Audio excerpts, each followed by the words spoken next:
Damn it!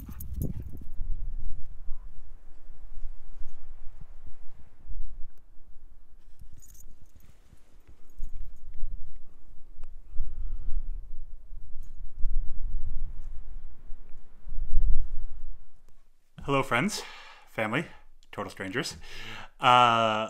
Today's video, so I'm still house sitting, and I thought it'd be fun just to do just a straight up cooking video. So I'm gonna show you just a bunch of different things I'm making here while I have a real kitchen. Some stuff that I definitely haven't tried to do in the van. I might be able to adapt some of these to the van. I might be able to adapt all of these to the van, but we'll see. But what I'm going to make right now, I have to use up my apples. So I have this huge bag of apples, and I'm getting down low now. So I just peeled and sliced up 8 apples. So I'm going to do an apple cobbler. So you have to peel and core the apples. It took about 20 minutes. So yeah, that was step 1, and let's jump right into this apple cobbler. There's the 8 apples peeled and sliced. 3/4 cup of sugar, 2 tablespoons of all-purpose flour, a teaspoon of cinnamon, 1/4 teaspoon of salt, a teaspoon of vanilla, and finally a 1/4 cup of water. And then we'll mix that up. And so I mixed them up, and now we're just gonna pour them in and go from there. This is a 1/2 cup of all-purpose flour, a 1/2 cup of sugar, and 3 tablespoons of softened butter. And there's also 2 tablespoons of softened butter put on top of the apples already. And then we're about to mix in 1 beaten egg. And there's our final consistency on that.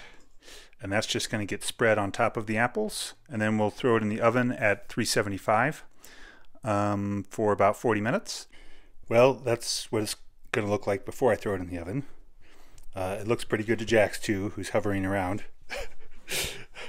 I am going to sprinkle a little cinnamon and sugar on top.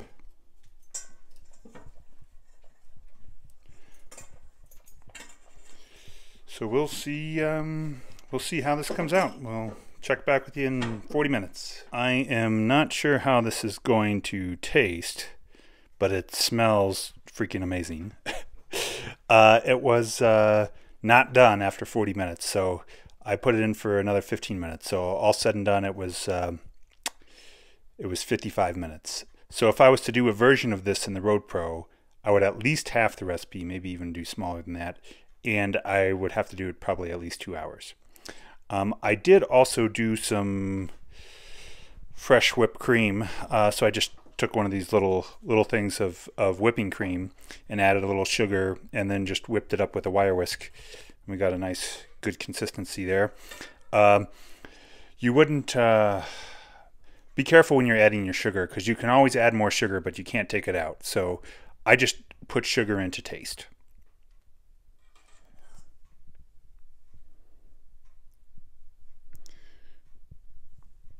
That will do. Well, that was outrageously good. that was so good. I will definitely be doing something like that in the future. I think the next time I do it, I'll try to do it for the Road Pro, and I'll try to do it. I'm letting Jax lick the bowl. He's doing it very, very noisily. But I think I would do it with a little. I have to work. I want a little more cobbler to go with the apple. So I will adjust that recipe and kind of make it work better for what I want. But that was pretty good. So I've cooked refried beans for the channel, and I've done beans and rice, but I don't think I've ever done black beans, which I love cooking up black beans this way, and it's super versatile. So I can use it for a quesadilla to make it a vegetarian quesadilla, which I do cook vegetarian quite a bit just because it's cheaper. And then, you can also use it for a burrito. You can use it for, you can have it with eggs in the morning. You can do it in a breakfast burrito. Like, there's lots of different applications, or you can just put it over rice. Yeah, lots of different things. So I'll show you how I do that. So I chopped up some veggies. It just depends what veggies I have. I do like having, what I have in here is garlic, onion, mushroom, bell pepper, and then I'm going to add tomato, and I'm going to add cilantro at the end. So I'm not going to cook the tomatoes or the cilantro. I'm going to add them pretty much into the beans for color and garnish, and just to add a little fresh flavor to the endeavor. I'm cooking this up with butter, but if you wanted to do a vegan version, you could just use olive oil instead. That would work great, or any oil, really. Yeah, and then I'm going to also, while I dump in the veggies here, I'm going to make up a quick fresh salsa to go with this as well. If you wanted your beans to be kind of gooey, you could just dump the whole can in. There's just a standard can of black beans. But I like to rinse them off. It makes it look so much better. So I rinse them off. So this is going to be just a super simple salsa. So it's going to be 2 plump tomatoes, 1/4 of an onion, 1 serrano chili pepper, and 1 clove of garlic. And then it's also going to have cilantro, and it's fresh cilantro, of course, and salt and pepper. And lime is what I would normally put in. If you don't have that, you can do any citrus, really, lemon or grapefruit, but I don't even have that, so I'm just going to add a little vinegar for acid. So when dealing with cilantro, you don't have to pick off the leaves. You can just cut off a big chunk and then just dice up the stems in there, and it's going to be fine. I do it all the time. And any restaurant that you eat at, that's the way they do it as well. So there's just some diced up stem in there, and it's fine. So this is the finished product on the beans, and it's really, we add that tomato and the cilantro at the end just to make it pop both with flavor and with color, and that just, yeah, it looks beautiful. So there's our simple salsa. It does taste so much better if it has lime, but I don't have any lime, so it's fine. It's good. And if you want to do a variation of this, it's pretty much just do the same recipe, but if you have a grill the onions, the tomato, and the garlic on some foil, and then some jalapenos would work well. Grill those up, get a nice little char on them, and wow, that's a great variation on this salsa. You could also do it with tomatillos instead of tomatoes. But yeah, this is just a quick, basic, simple, fresh salsa to go with my quesadilla. I buy the queso fresco quite a bit, which is what this is, which is just a good, nice, versatile Mexican cheese. So there's tonight's dinner. Eating good is it's really about having time to prepare. Like in my old life, I probably just would have taken some pre-shredded cheese and dumped it in a tortilla and throwing some hot sauce on there, and that would have been dinner. When you just have a little time to prepare and you just put a little effort in, you can just make your meals so much better. So yeah, there's my, and this, yeah, I mean, this took me, I think, 30 minutes from beginning to end. So it didn't even take that long. So yeah, awesome.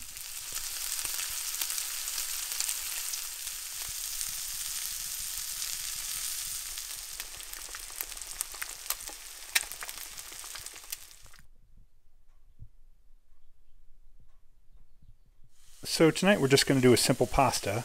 So we're cooking up bacon, but we're not using that much bacon. We're just using 3 slices of thick sliced bacon, and then all of these veggies. So that's carrot, orange bell pepper, mushroom, onion, broccoli, and Kalamata olives, which I like adding Kalamata olives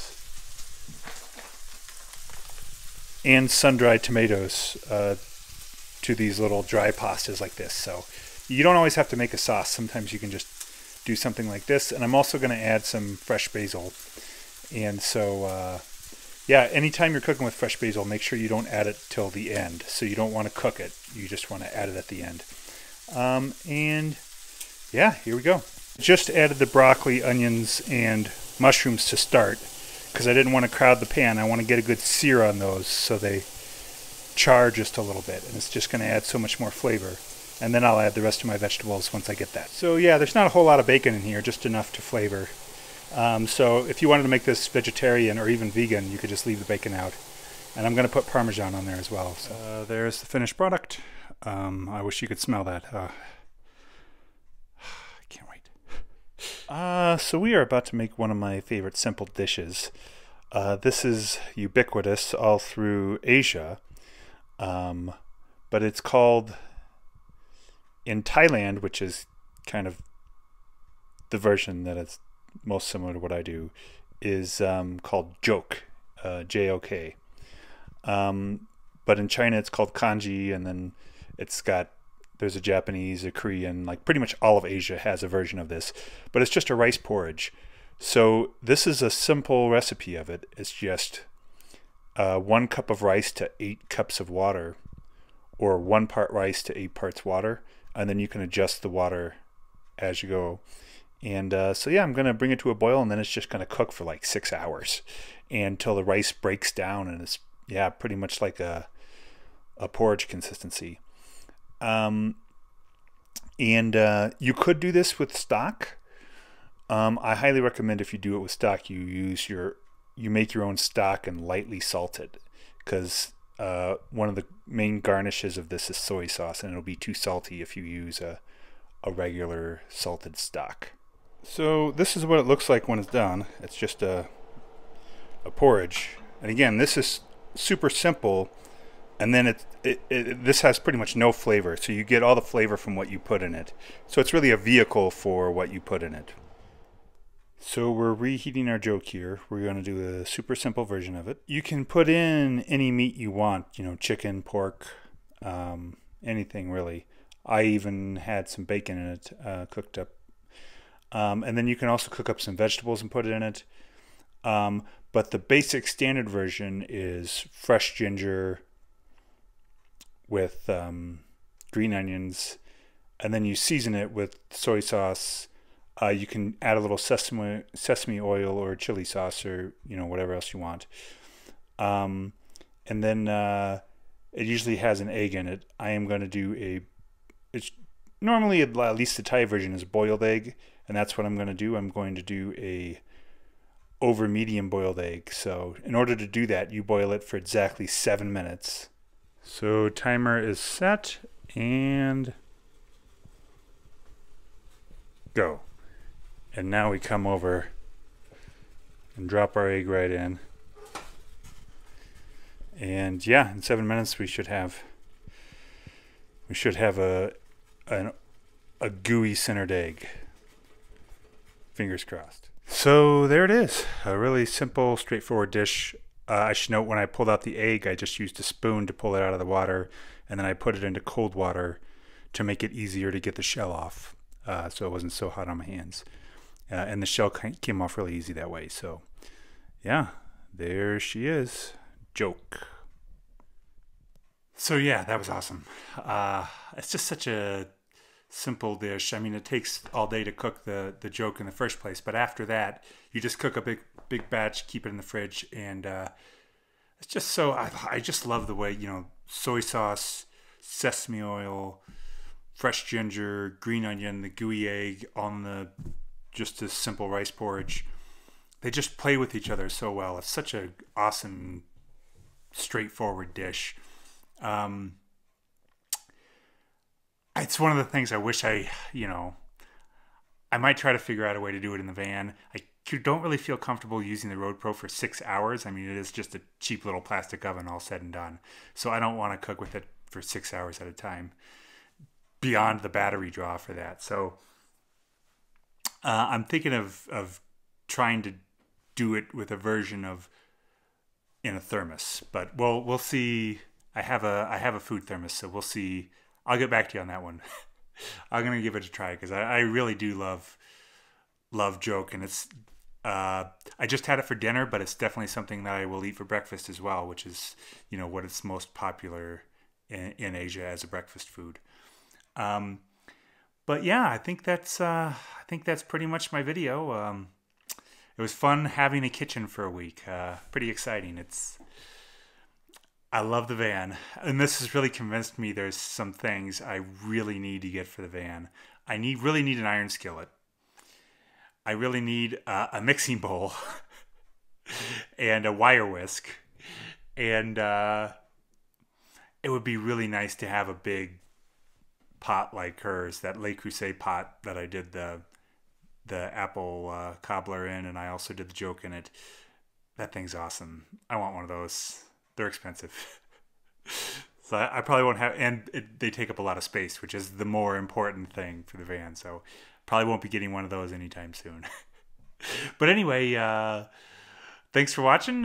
Please like, subscribe, comment, all that fun and exciting stuff. And I should get back to my normal format pretty soon here. So yeah, the house sits winding down now. So yeah.